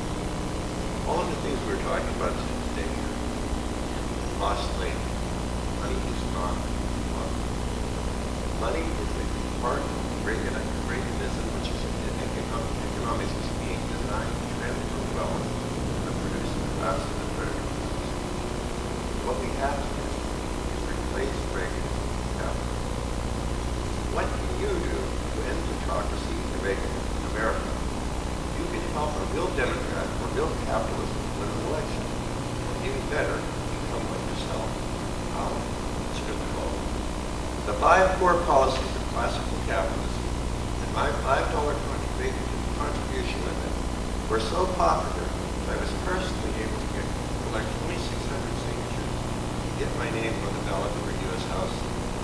Even registered Republicans were asking permission to sign in support. And so, using that platform, a few people that collected 13,000 raw signatures needed to get a real Democrat on the ballot for a U.S. Senate seat. The rest of a Democratic campaign is even easier. Set up a website promoting real capitalism, ask people to read it, recommend it to others, and to vote, particularly in the primaries.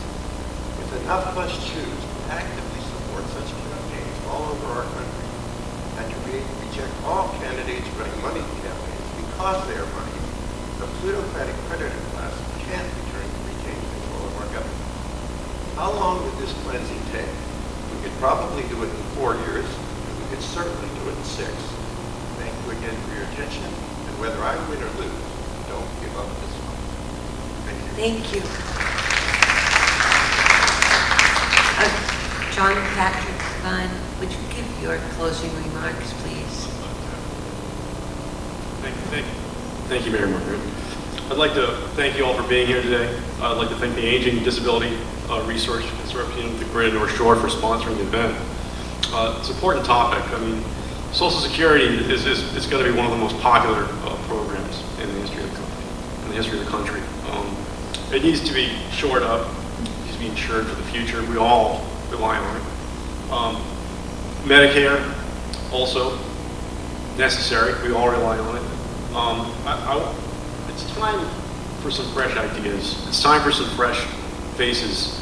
I'm not so much here running against Mr. Tierney and the other candidates, or as a Democrat against a Republican. I'm running to represent the 6th District. I'm running to represent all your interests.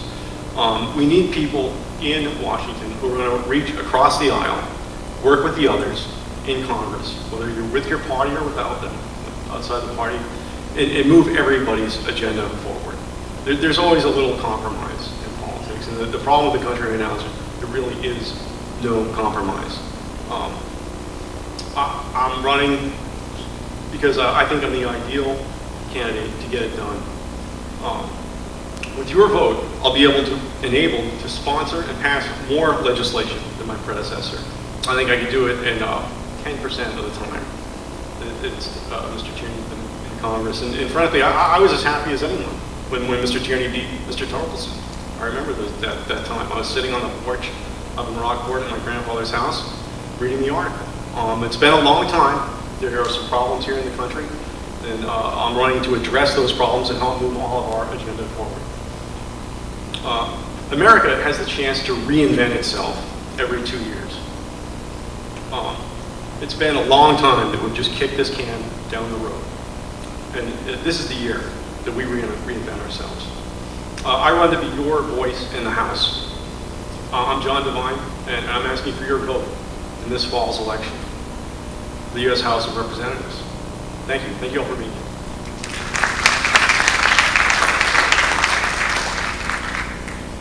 We'd like to thank each of you for your passion and for expressing your position on these really important issues.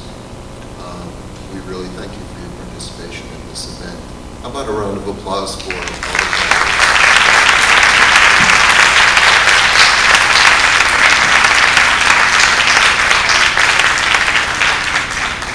I'd also like to thank the audience and for all of you folks who came here today to participate in this very important event.